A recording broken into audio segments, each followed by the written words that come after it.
Welcome to the Everything Epigenetics podcast, where we discuss DNA regulation and the insights it can tell you about your health. I'm Hannah Wendt, and I'm the founder of Everything Epigenetics. Today, my guest is Dr. Zachary Kaminsky. This is an amazing episode and one that you won't want to miss.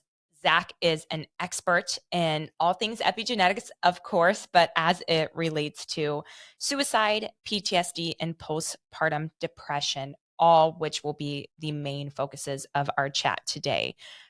Really, how can we look at these outcomes as it relates to epigenetics? What can we learn from these looking through the lens of epigenetics?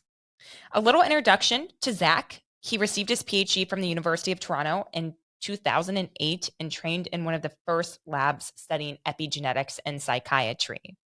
In 2010, he developed a research program at Johns Hopkins using genome-wide DNA methylation microarrays to study brain and peripheral samples in postpartum depression, suicide, and PTSD, generating some of the first epigenetic biomarkers in psychiatry.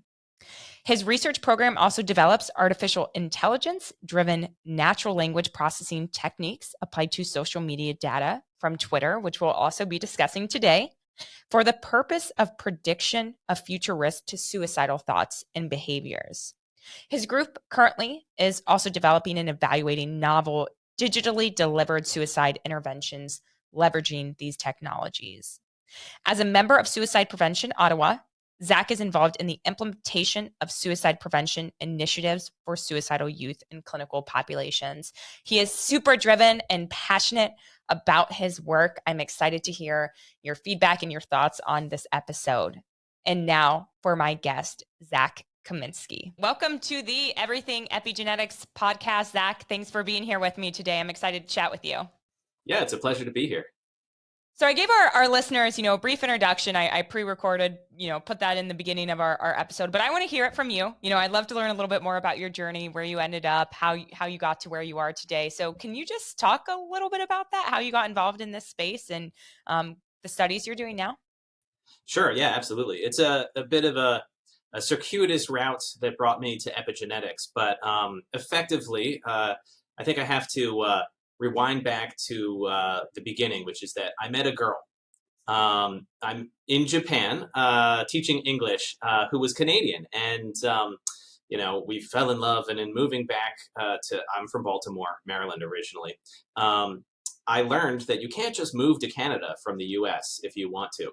And so I had to get a visa, a NAFTA visa that would get me up there. And so, the only thing I could do, I'd had some lab science experience, and I was going to take any job that came to me. And through some connections, this person starting an epigenetics lab reached out. And at that time, I was a technician at Hopkins, and I recall some of the doctors that I were working for, obviously, with a bit of a conflict, if they wanted to keep me, they were like, oh, epigenetics in psychiatry. Are you sure? I mean, we really don't think that's going anywhere. And I was like, I don't care. I just need to get up to Toronto. So I took this job and really thrilled that I did. I was under Art Petronas, who is really a visionary in psychiatric epigenetics. He was doing a lot of the groundwork to really push the theories that epigenetics was important in psychiatry. And so I was his technician for a while, and then eventually, entered a graduate stream. Also because that girl who is now my wife, Sharamar Kaminsky, basically said, you should do graduate school. And so I went through the paces there and found myself graduating, having done a PhD in a field that was just becoming hot, a field that I had a lot of training in. We helped to create some of the first microarray technologies, technically challenging and technically noisy as they were. We were really sort of, I think, on the forefront of trying to investigate the importance of epigenetic in a number of biological situations, including psychiatry, but other things like twins and things where environment and stochasticity of methylation changes over time were being figured out. So that's really the long story of how I got into epigenetics. It was sort of I stumbled into it, and my wife, to her credit, suggested I, you know, try to become more professional, and I'm glad I listened to her. Yeah, well, I love those stories that are always, they kind of happen by chance and they're random. And I'm a sucker for a good love story. Those are like, I love the cheesy, rom-com movies and whatnot. So no, I really like that. And that has to be really interesting and fun and more of like a discovery phase that you were on the forefront of this new field and just kind of taking a leap of faith and really, being a mover at the beginning of it. So that's what I'm excited to, obviously talk about and chat with you today. I know you mentioned your current work focuses more on epigenetics and psychiatry, but more in particular, you really specialize in suicide, PTSD, and postpartum depression, which again is going to be our main focus today. But can you talk about some of the work you're doing now, and to a further extent, and maybe tell us about your favorite too. I'm always curious to hear about what your favorite is to study. Yeah. So, gosh, what are we doing now? Lots of things. Uh, we're still focusing on suicide epigenetics, but really focusing now on postpartum depression epigenetics is what I'm excited about now.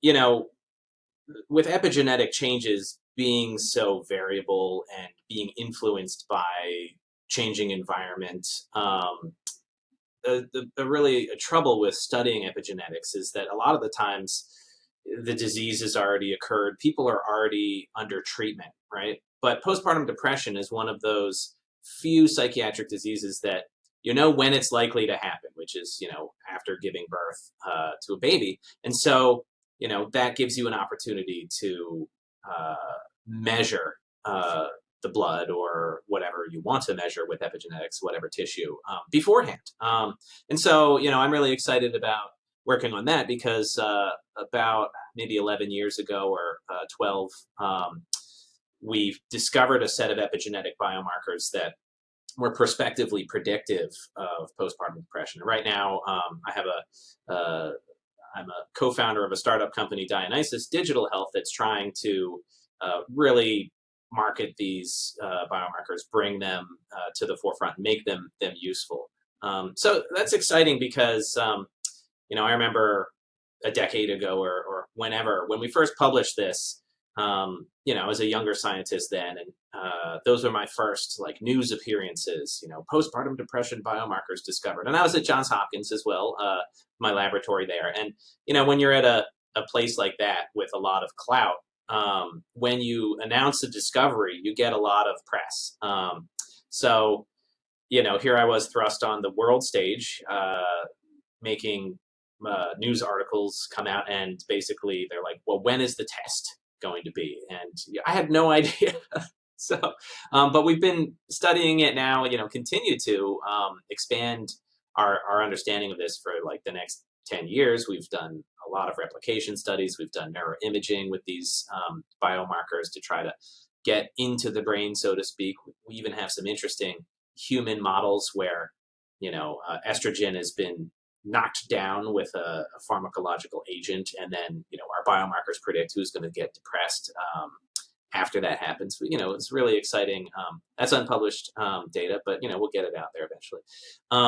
So yeah, no, it's really exciting to finally be trying to move that forward into being out there to people. Definitely. There are all these, I get all the Google alerts. I'm set up for all the alerts from all the journals and whatnot. And every time a paper comes out, I get so excited, especially as it relates to pregnancy and these different markers. And I always think in my head too, oh, this is such a cool finding, but when will it become commercially available and, we can start testing for this? I think people are really excited to start getting this in their own hands and being able to identify markers and find maybe different interventional therapies that work for them.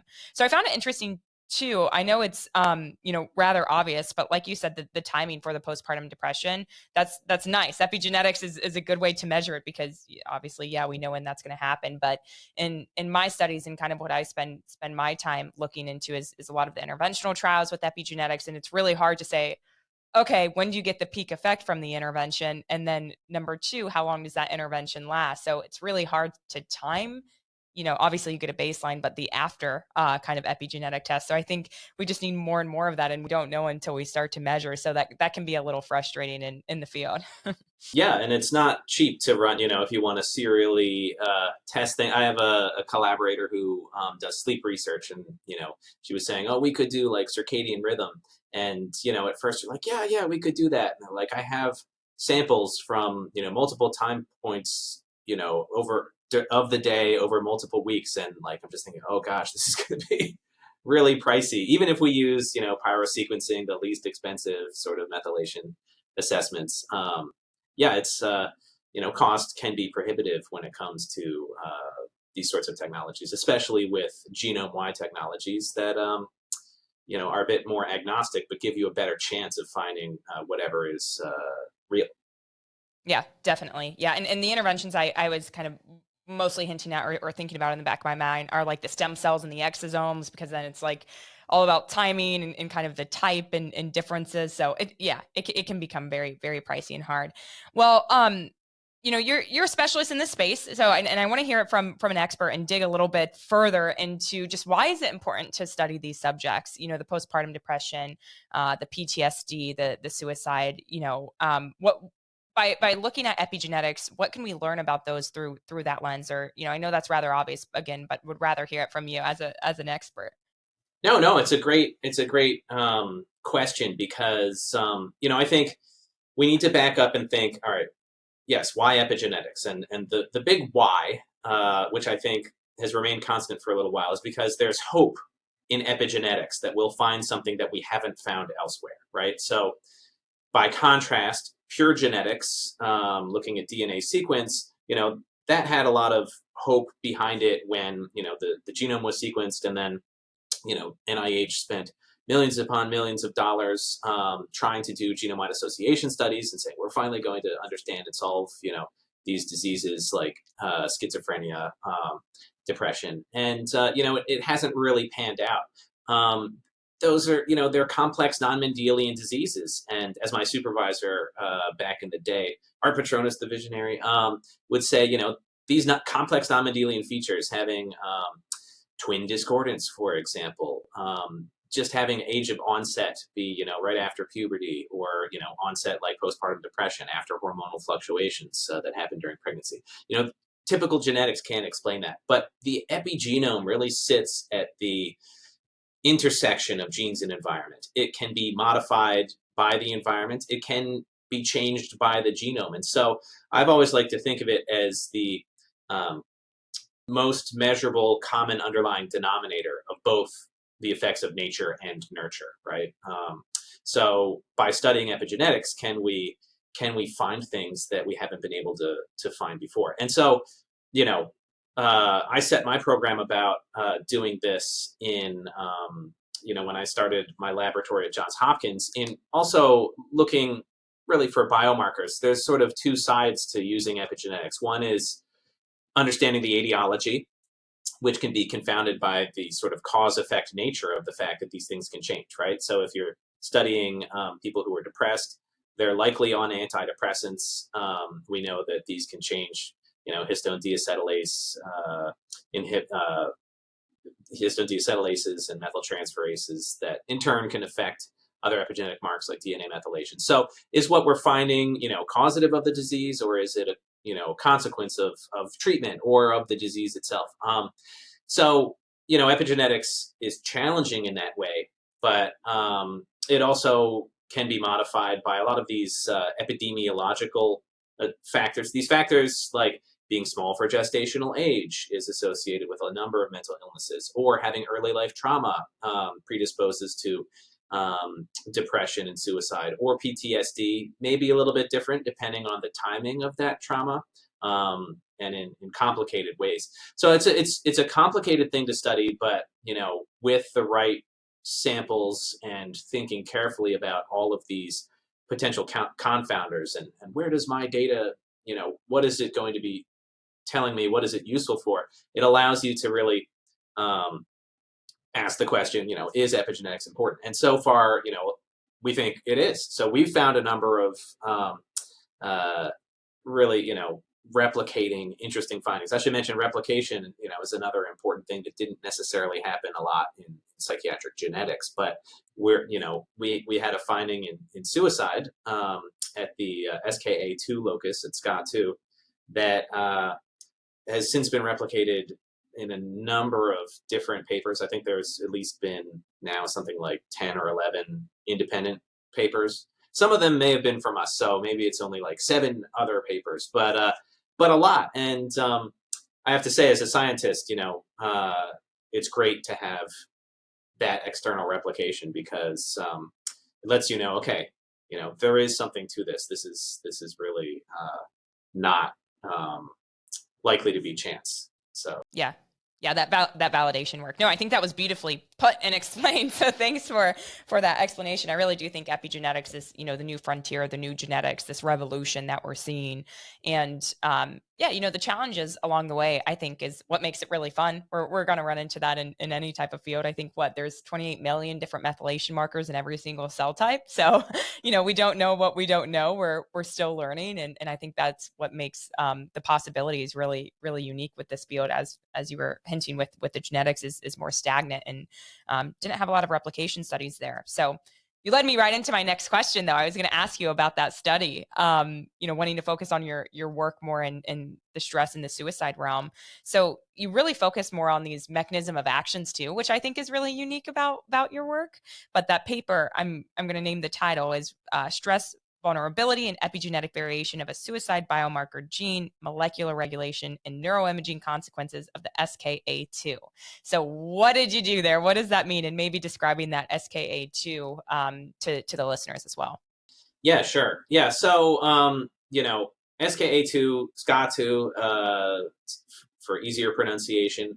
We really found this doing an agnostic EWAS, a genome-wide association, epigenome-wide association study. And SCA2 came to the top. We started with a potentially disease-relevant tissue for suicide. We started in the brain tissue, and actually FACS-sorted neuronal nuclei versus non-neuronal or glial nuclei. And SCA2, was one of our loci that came to the top. So, we were excited about this. Actually, there were 4 loci that came to the top. But SCA2 was the only one that made sense biologically for potentially being involved in suicide, because it's one of these sort of, at first look, not necessarily very interesting microtubule associated like scaffolding genes. But we noticed that a little bit of work had been done showing that, with a yeast-2 hybrid assay, it associated with the glucocorticoid receptor, which is a big player in depression and suicide because, it's the brake pad for the HPA axis. This is our normal stress hormone, our stress response, right? So we know that stress is important for everything from crossing the road to going to a meeting, even waking up. But when the stress is over, glucocorticoids bind to the glucocorticoid receptor, and they help. This then transactivates into the nucleus, and it expresses various other genes that help shut off stress, right? So it's the brake pad of the stress system. SCA2, that microtubule, that scaffolding protein, it's a chaperone. It's basically like the train car that brings GR into the nucleus to do its job. And when you knock it down with siRNA, GR can't get into the nucleus. It can't transactivate. And so we think it's a molecular mechanism for what we see in folks with depression and suicide, that they can have a stress response that is extreme and then doesn't shut down, right? And it really fits into leading biological theories for suicide, which is diathesis stress, right? It's an underlying biological vulnerability, which on its own, like a brake pad, maybe it's not, like a brake pad on a car that is not driving isn't a problem, right? But add that stress. Now your car is driving, and you're unable to shut off the stress when you need to. You're unable to brake that car, and you have this sort of positive feedback mechanism, which results ultimately in rewiring of the brain. So areas in the frontal cortex involved in impulse control and decision making are less active. and there's lower functional connectivity to sort of top-down control on the amygdala, our fear and anxiety center of the brain, right? So now we're going from a sort of epigenetic finding to an intuitive understanding of like, hey, if I'm not able to shut down impulsiveness, uh, and I have like elevated fear and anxiety, you could start to envision how this might lead to suicidal thought. Um, Yeah. so, we were able to look in some of our functional connectivity studies that the epigenome signatures it's got to were effectively associated with fMRI signals there. And other groups in some of those multiple papers I mentioned have shown similar things. They've shown structural changes in, I think, the frontal pole, and functional connectivity changes as well. So, we really think that it's a really interesting example of epigenetic factors being important for uh, potentially leading to the pathophysiology of psychiatric disease. Now, one question, there's still lots of things we don't know, like how does it get there, right? And I can share some unpublished speculation based on unpublished data. So I mentioned to you before the podcast that we have an ice storm today. Actually, Canada gets these sometimes. I'm up in Ottawa. The Canada's largest natural disaster was the Quebec ice storm. I think it happened in 1996 or something. And there's been a methylation study done on the offspring that were about 13 years old. So what we were able to, because it's a genome-wide study, we're able to download the data and look at the maternal distress scores, and we find this sort of risk epigenetic signature in SCA2 uh, associates with in the 13-year-old offspring, the how distressed a mother was during pregnancy changes their SCA2 methylation towards the risk phenotype. So this could be one of those sort of epigenetically passed on. I don't want to say inherited because we can confuse what goes through the germline versus in this case it would be cross placental epigenetic transmission. Yeah, transgenerational epigenetic inheritance, maybe. Right word. Okay. I had the good fortune. I was sitting with Emma Whitelaw, who's a famous epigeneticist, and she was saying we were just waiting in a hotel lobby, and she's like, "I want to coin the term transgenerational epigenetic inheritance, which goes through the germline, and transgenerational epigenetic effects, which don't." So I think this.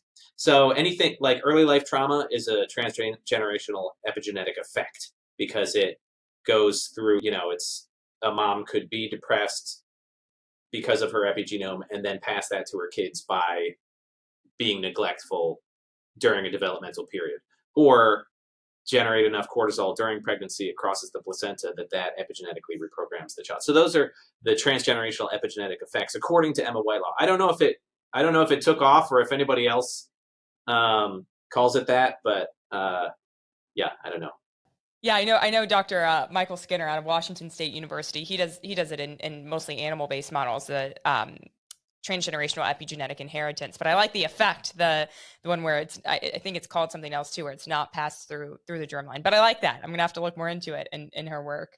But no, that's great. I mean, that's so interesting to talk about and to think about kind of again the mechanism of action and how that plays through. So I'm going to ask a question, and I probably think the answer is already we don't know. But can you do anything about it yet? Do we know any hints, any information? Oh, can we modify or change the epigenetic code at SCA2, for example? Yeah, we don't know. You're right. We don't know. Yeah, I mean, it would be really interesting to sort of effectively look at that. It's one of the challenges of studying epigenetics. Is these things can be malleable, but we don't know how malleable SCA2 epigenetic changes are. I mean, we know that a little bit of work has been done. Let's see, Chloe Wong, who was at John Mill's group and then started her own group, did some of the studies showing that cognitive behavioral therapy was able to, I think, reverse FKBP5 DNA methylation post-therapy. So, she may have done another one in a serotonin gene as well. Yep. Suggestions that these things can be modified, which would make sense, but we haven't looked. So Yeah, yeah. Well, no, that's a great paper. I love it. I'll link it in case anyone who's listening wants to read a little bit more. I highly, highly encourage. One more question, kind of about maybe your work in that realm. What about cell type heterogeneity in the brain? I know we were kind of chatting over that via email. What can you talk about? What role that plays or may have played in that paper? sure, yeah, yeah, absolutely. So this is one of the interesting things about epigenetics is that it helps to define the over 200 cell types in the human body. But that it also, I was mentioning earlier that it can be challenging to study. And that's one of the reasons why, is because anything that has a change or a different proportion of cell types, so we could imagine something like neurodegenerative diseases like Alzheimer's disease, if you're looking at the brain, could have a different proportion of neurons to glia. Or if you had neuroinflammation, as you may expect to see in depression or suicide, then you're going to get more glial cell types. And what we found, part of my first project at Johns Hopkins, my first R21 grant, was to really fax sort or isolate the neuronal and glial nuclei, which isn't super easy, but I learned the technique from Shahram Akbarian. And was able to pull it off at Hopkins and do epigenomic profiling there. So one of the things, I'm digressing a little bit because we did that in the SCA2 story as well, to find SCA2 by reducing the heterogeneity. But we were also able to create a bioinformatic tool that tries to control for this in other people's brain tissue samples. So you can already have done your brain-related study and found various things, but the idea is you then apply this model and you get a proportion of neurons to non-neurons that you can use as a covariate to sort of control for and understand if those hits are being driven by just by cell heterogeneity. Now, so this is really important in the brain when we're considering etiology. I'm kind of on the fence whether to apply this. So Dr. Hausman did this in blood. He fax sorted the various white blood cell types, natural killer cells, B cells, CD4 and A T cells, granulocytes, and came up with an elegant model that gives you proportions of these as well that you can use as covariates.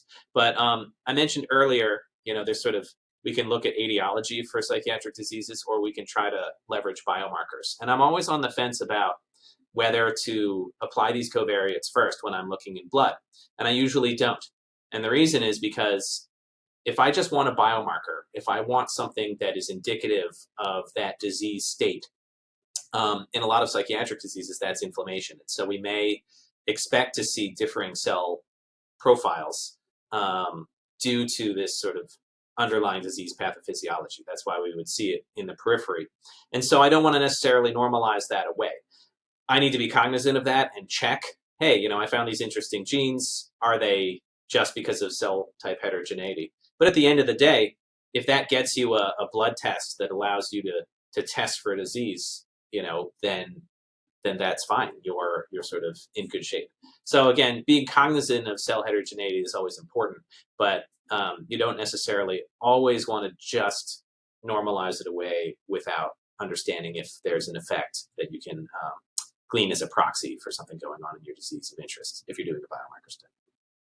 Yeah, I think that makes sense if it applies to what you're looking at, or if it doesn't. In your case, I understand kind of the backing and reasoning behind choosing just the one biomarker for the psychiatric disease. So no, that makes sense. Appreciate that answer there. One thing, and I found a lot of news articles when I was writing up this agenda that I found about your work is, and we were kind of talking about, pushing this to application, pushing this to commercialization. So something I found fascinating is you actually created a machine learning approach that predicts future risk to suicidal ideation from social media data. So tell us more. What did you do there? What did you create? This is like an awesome product. I was reading in a bunch of different articles. Sure. Yeah, no, happy to chat about that. Yeah. So, I was at Johns Hopkins, but my wife, I mentioned at the beginning of this podcast, is Canadian, and kind of always wanted to move back to Canada. Being from Baltimore, we moved there for a number of years. We thought we'd get more babysitting than we did for my kids from my parents while there. But eventually, I got recruited back to Canada as the chair of suicide prevention research. I should say the DIFD Matt Gansland Chair of Suicide Prevention Research, because it's an endowed chair. They fund me and my position here. So this was really with a mandate to sort of address suicide in the area.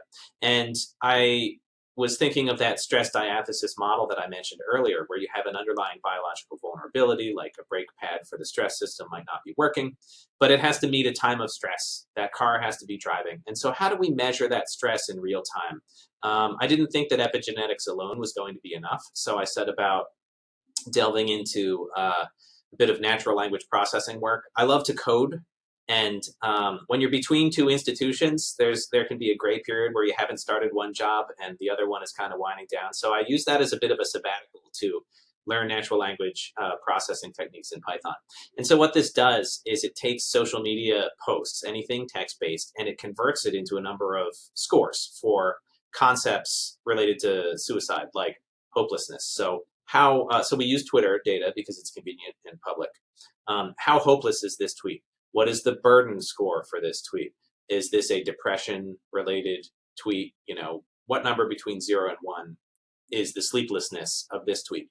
And so we end up with a matrix of data for each tweet, and then we can apply machine learning methods to predict suicide based in people that have expressed suicidal thought on Twitter versus not. And so what we found was that this was really predictive of people's impending suicidal thought into the future.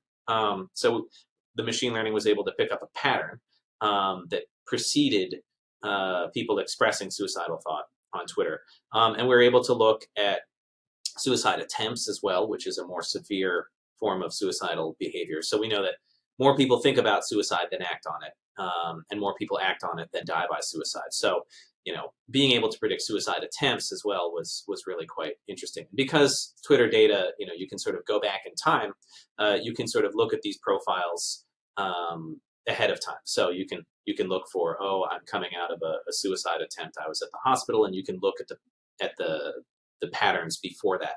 So yeah, we were excited that our algorithm seemed to model that pretty effectively with about, I think, 85% accuracy area under the curve, if I recall correctly.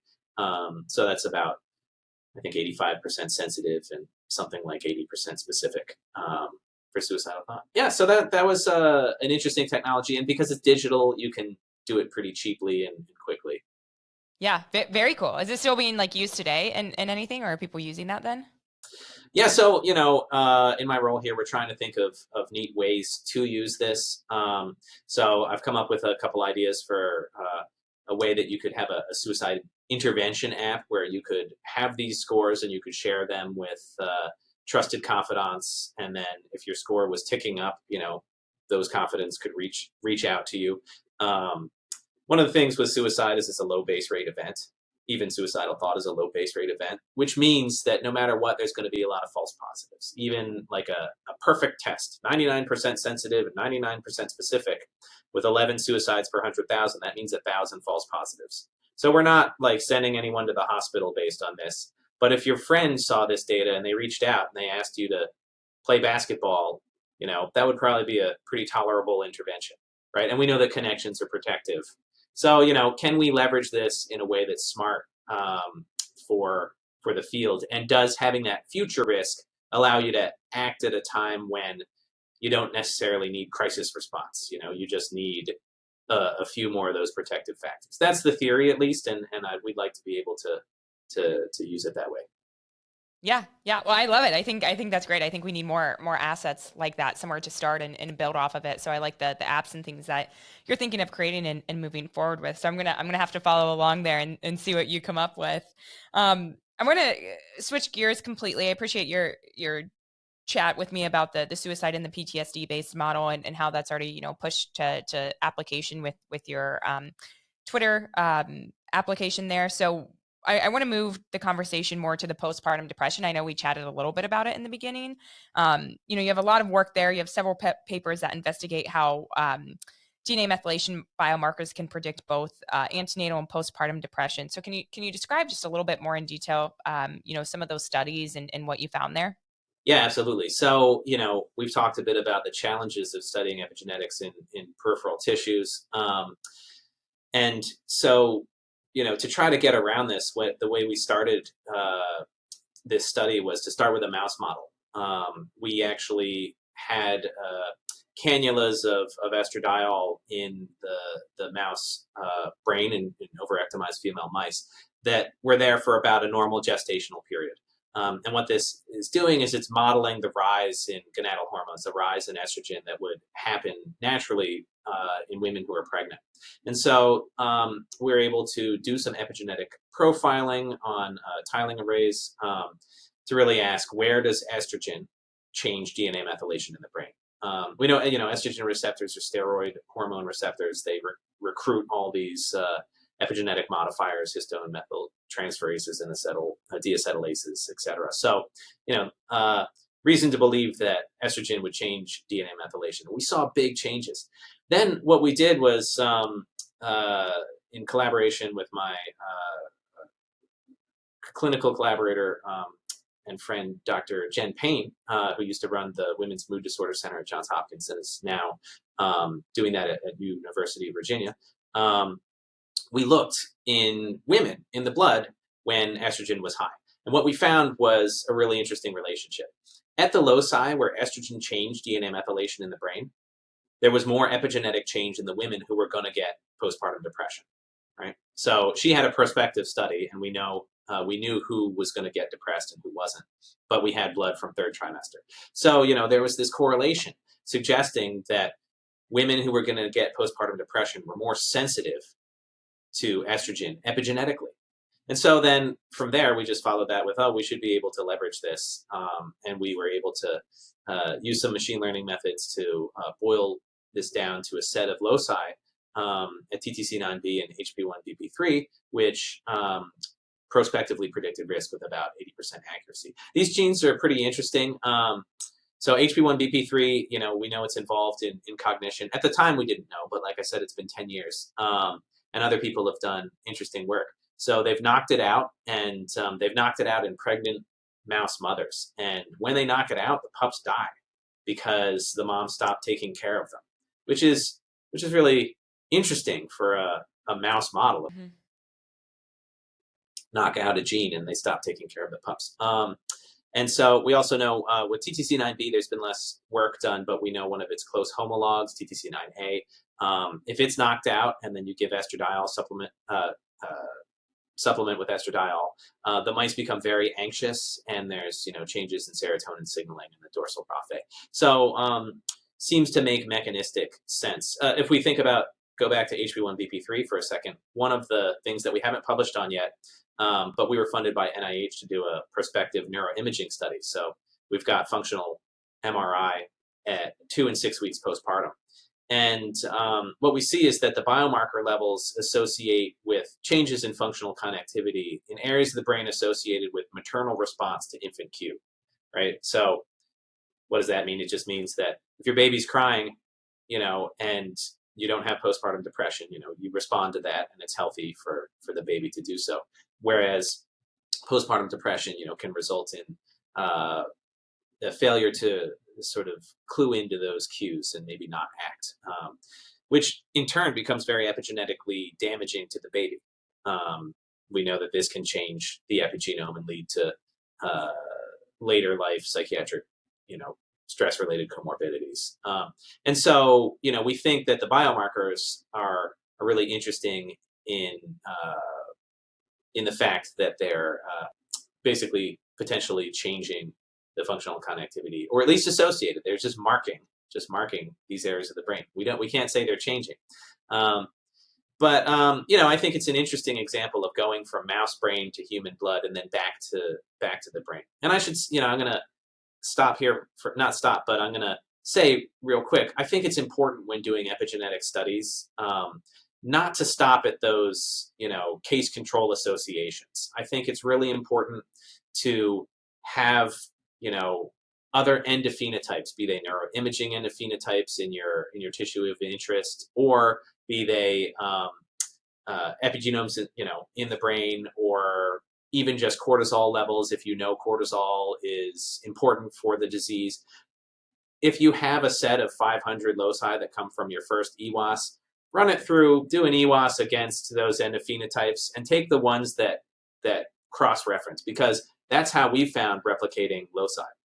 These loci, this 80%, it replicates in over 6 cohorts now. So, just like our SCA2 finding that has a number of independent papers, we've been independently replicated for these, and we've done a lot of replication work ourselves. And so how do you find replicating loci? That's how I do it. I cross-reference with endophenotypes. Yeah, I think the reliability, especially with these epigenetics, because it's so new, we have to do it. It's kind of something that people glaze over and just hope like you know about it, right? But I think it's absolutely needed. So I appreciate you bringing that point up. And then, yeah, I'm obviously obsessed with epigenetics. I love it. I'm very biased. I think it's a great biomarker, but I will be the first to tell you that you absolutely need some other type of phenotypic marker or outcome to measure alongside of it. Obviously, the more we have, the better it becomes. If you have other, omic data as well, like the metabolome data, transcriptome, phenome, the phenotypic kind of correlation, then that's great. We just need to learn more about the correlation, whether it be correlation, causation. We can get into that conversation as well. So I'm glad you paused and brought up that point. So yeah, the work you're doing in the postpartum depression is just fascinating. What about the application there? I know we talked, about the app you made for Twitter for the suicide and kind of, using machine learning.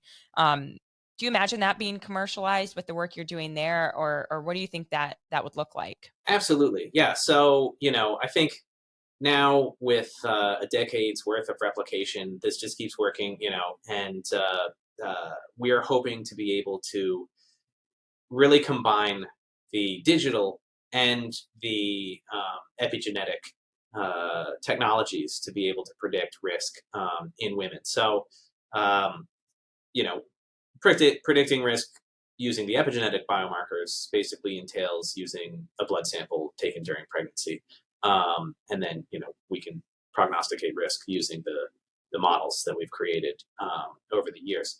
But we can potentially pair this with a digital signature, and this is what our startup company Dionysus Digital Health is hoping to do: is to have an app that can guess at risk based on social media using a digital signature, and then potentially be able to triage folks and offer the epigenetic test to folks, to confirm risk. And I think the digital elements are, of course, cheap to run and quick, but I think there's value in having an epigenetic test beyond that, and that is psychiatric disease is stigmatized, especially postpartum depression. It's one of those diseases that, the main problem with it is that it gets missed. So it gets missed by doctors because they may or may not screen consistently. Not all doctors, but, certain places. And women don't seek treatment. They may not recognize symptoms and they may not seek treatment. And we know that only 40% of postpartum depression cases tend to be found, and I think of that, it's only like 20% that are actually treated, right? Yet the rates are, 13 to 20% of the population. So that's, anywhere from 4 to 800,000 new cases of postpartum depression every year in the U.S.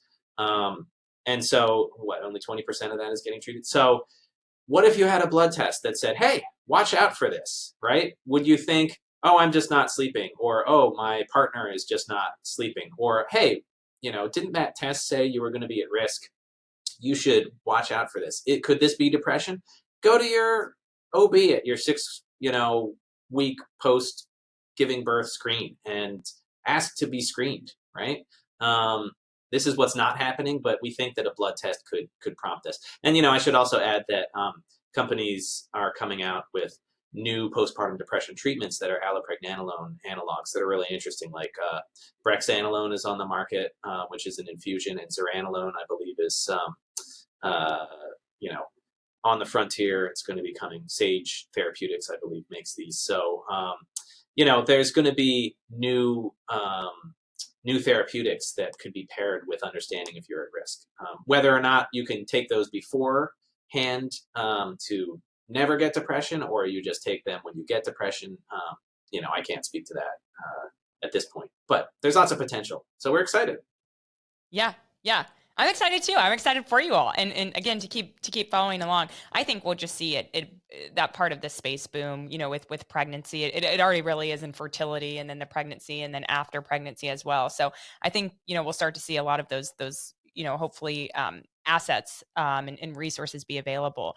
I think that the digital screening is really great because it's a cheap way, like you mentioned, to maybe screen for people who may be more wanting to get this test or fit that criteria. But yeah, a simple, finger prick, or if they're already taking your blood, just pipette that onto the blood spot card, send it in, you get results back in a couple weeks, take an intervention therapeutic. I think that sounds pretty great and something we need to focus on more. It all comes back to the preventative approach. I think I say that like in every single episode. But that's why we're here. So yeah, we're getting to the end of this podcast. Just a couple more questions left for you, Zach. What are you most excited about now? Like, I know we talked about some of your current research and stuff. Is there anything that like you wake up and you think of and you can't wait to get on your computer and start working? I mean, I am really excited about this postpartum depression direction. I think I'm excited to, so I mentioned earlier that I love coding. You know, Really just, I love doing analysis and seeing what we can do uh, with data. So anytime I have like a new set of data, that's, I pretty much drop everything else and just delve into that. Even if I procrastinate work with data analysis, which is technically work, but I yeah. was gonna say it's not that bad, right? You're still doing something, but maybe something you like to do a little bit more. I have no coding experience. If I could go back to school, I think that's what I would do is like, bioinformatics. And kind of learn that now. But yeah, I absolutely want to learn it, and talk with Chat GPT. Maybe they can teach me or, take a couple of those free classes that are available. hmm Yeah. So I mean, it's really in coding. We have one interesting thing that is unpublished that I mentioned. We can predict suicidal thought from Twitter data. We've started to look at the responses and the other people that respond to them on Twitter and see if we can score based on the responses whether people will get better or worse. And we found that we can. So then you could imagine, oh, well, can we make a tool that tells sort of like with a chat gpt sort of help tells you what to say, like what sort of response might be better, and can we leverage their own social media data to personalize that? So like this person, you need to talk about some of their loves, like recording music, right? Maybe that's what they're into, based on from what we can glean. So yeah, that's I'm excited about that, but there's never enough hours in the day. It's you know to really bang all these things out. But I'm Yeah. Oh, cool. I hear you on that as well. That'd be, yeah, if you can reply based on their previous tweets and their likes and their interests, or even what's in their bio, or different links. I think that's really fascinating. Well, yeah, we've really come to the end of this amazing podcast. I have one last question for you. I ask everyone this at the end of the podcast. Zach, if you could be any animal in the world, what would you be and why? Oh, my 11-year-old asks me this a lot. I should have. Yes, but it always changes. If I could be one animal, what would I be? Hmm. Um, feel like there's a lot of pressure on this question. I was so confident with all the other questions, but today, this is the one that stumps me. What animal would I be? Even though I get asked a lot. I think for my son's sake, I'll say a cat. I'm very much a cat person. Um, you know, Going a little solo, a little doing my own thing. Also like to chill out, and I don't know. And yeah, No, I like it. You have to stand by it too. Don't look back when you listen again and say, "Oh, I wish I would have said this." You stand by that cat. that's right. The podcast went great except for the animal question. No, I'm standing by cat. Definitely, 100%. Good, good. Well, no, like I said, this has been great. I've learned so much myself and look forward to kind of going back through your papers with now the knowledge that I've gained. So for any listeners who want to learn a little bit more about you, where can they find you? Webpage, Twitter. I don't know if you're on any of that. Yeah, I mean, I don't really use as much as I use social media in my research. I'm not really great about posting on it. I have I'm sure the Institute of Mental Health Research at the University of Ottawa's at the Royal is probably has a lot of information on me that would be good. So yeah, I would go there as a first start, and that's the email I tend to answer too. So Yeah, yeah. We'll point people in that direction if they have any questions or want to learn a little bit more. So thanks everyone for listening in and joining me at Everything Epigenetics podcast. Remember, you have control over your DNA, so tune in next time to learn more. Thanks, Zach. thank you.